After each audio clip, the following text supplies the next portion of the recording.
La séance est reprise. Honorables députés et chers collègues, hier avant de nous quitter, nous avions désigné des commissions qui devaient travailler conjointement avec les comités, la commission plutôt du Sénat. Ces commissions travaillent jusqu'à 2 h du matin et elles nous ont promis de terminer à 10 h pour qu'on commence la plénière à 13 h. Il est présentement 16h14. On m'informe que toutes les commissions ont fini le travail.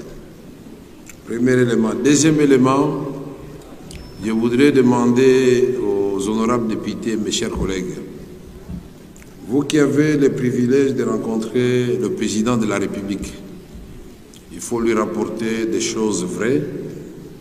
Et en ce moment, le président est très préoccupé par la situation de la République démocratique du Congo. Je crois que certains d'entre nous n'en mesurent pas l'ampleur. Ce n'est pas le moment où un enfant va aller déranger le papa avec des fausses nouvelles. Je ne pense pas avoir dit ici et demandé aux députés d'aller négocier avec les M23 ou avec qui que ce soit. Je crois que le processus de Nairobi existe depuis longtemps, qui inclut les M23 et tous ceux qui doivent parler sous la coupe du président Uhuru Kenyatta. Je n'ai pas dit non plus qu'on va inventer la roue puisque le processus de Luanda existe sur le plan diplomatique avec tous ceux qui sont concernés. C'est comme ça que je vous ai fait l'honneur et c'était pour éviter toute ambiguïté, pour que les rapporteurs vous lisent exactement le contenu, la lettre du président de la République. C'était écrit en français clair et qui n'appelle aucune interprétation. Le président de la République, commandant suprême des forces armées, qui a toutes les données que vous n'avez pas, vous qui croyez l'aimer plus que tout le monde, le président a demandé que les députés et les sénateurs puissent réfléchir et lui apporter leur contribution sur 2 volets, diplomatiques et politiques. Je ne pense pas que dans cette lettre-là, il a demandé qu'on lui amène un volet de déclaration de guerre. Puisque la guerre est déjà là, nous la faisons depuis 3 ans. Et je vous ai dit hier que le temps n'était pas de notre côté. Parce que parmi les députés, il y en a qui ne savent même pas où se trouve Minova, Nyabibwe et consorts. Quand on vous dit, on vous parle en langue, il faut saisir la gravité de la situation. Je crois que nos amis du Sud Kivu du Nord qui peuvent vous dire que Nyabibwe est effectivement tombé cette nuit.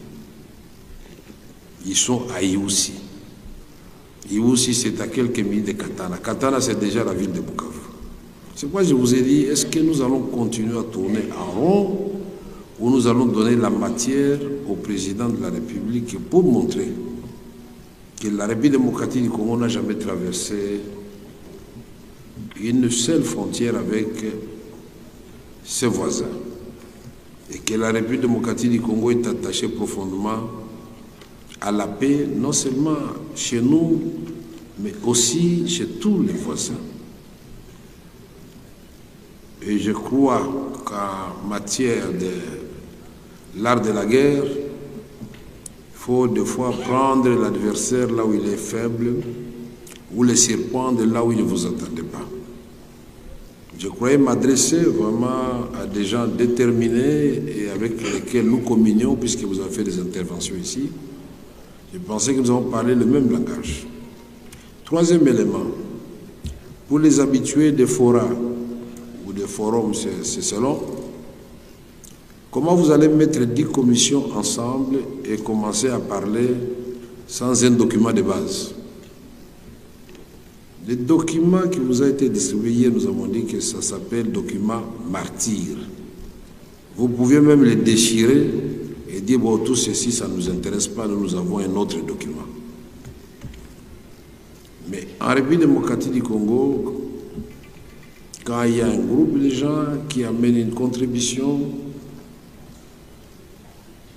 tout le monde veut être initiateur de tout. Et avec ça, nous n'allons pas avancer. Nous devons cultiver l'amour entre nous.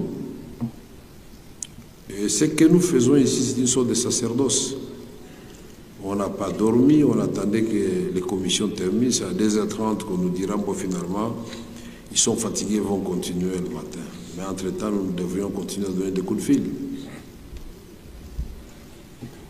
Quand nous travaillons, c'est sous serment de loyauté vis-à-vis de la patrie, vis-à-vis du président de la République. Aimer le président, ce n'est pas crier tout le temps au micro, j'aime le président, non, c'est dans les actes. Et je sais que je vous ai demandé, honorable député, sans contrainte, sans pression, faites en sorte que vous initiez vos intelligences pour que nous puissions donner la matière au président. Quatrième précision. Je vous avais dit, quand le pays est attaqué, il n'y a point de majorité, il n'y a point d'opposition, il n'y a point de société civile.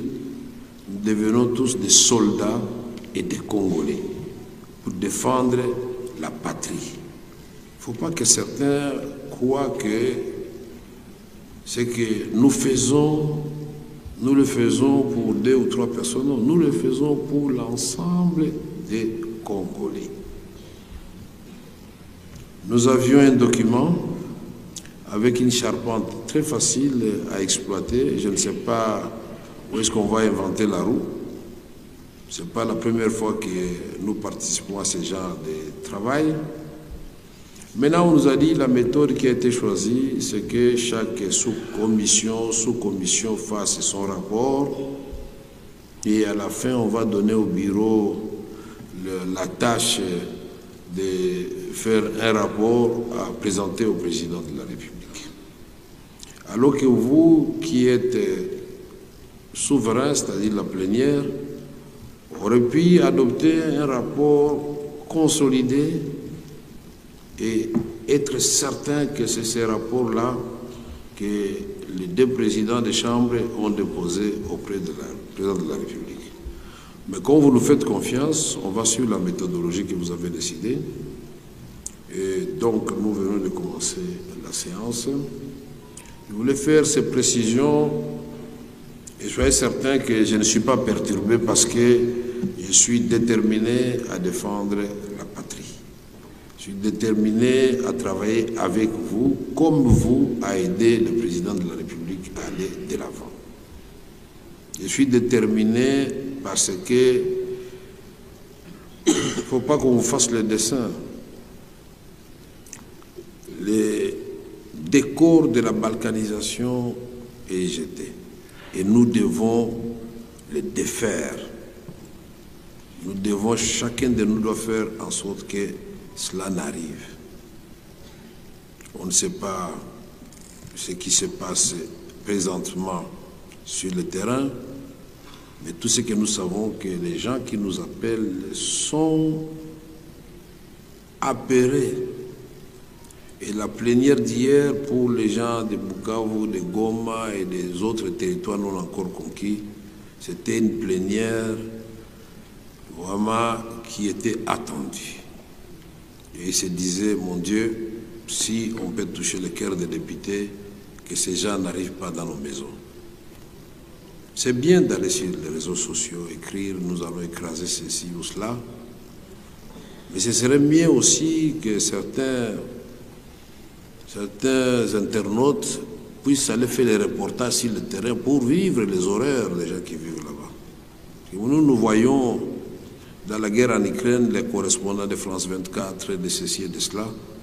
C'est là, ils sont sur le terrain, quand ils rapportent, vous le voyez à un moment donné, ils disent « Ah non, non, là, je dois couper puisque ça ne va pas. » Puisqu'ils voient ce qui se passe. Ne nous comportons pas comme si le pays était en paix.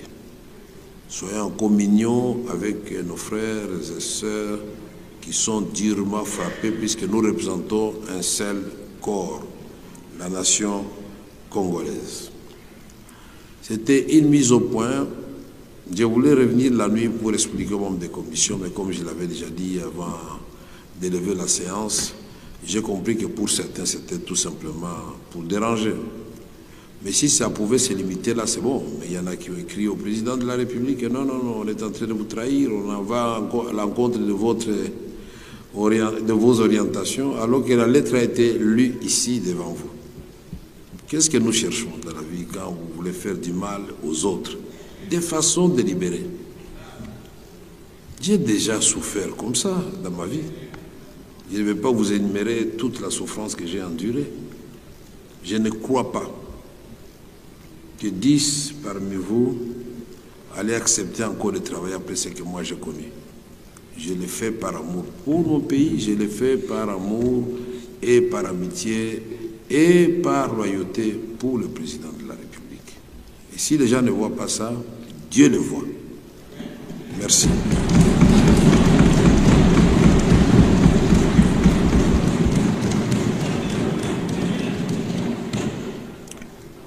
Honorables députés, chers collègues, nous reprenons nos travaux sur l'adoption des stratégies diplomatiques et politiques concertées pour sortir de la crise provoquée par l'armée rwandaise et ses supplétifs terroristes du M23. Je vous rappelle qu'avant la suspension de la séance, nous avons désigné 5 de nos commissions permanentes du Sénat afin d'élaborer les dites stratégies en s'inspirant du document de travail mis à leur disposition par votre bureau. À ce stade, nous allons suivre successivement les résultats des réflexions de ces commissions mixtes paritaires en vue de leur adoption comme contribution de notre Chambre à la recherche des voies de sortie à la crise sécuritaire que connaît notre pays.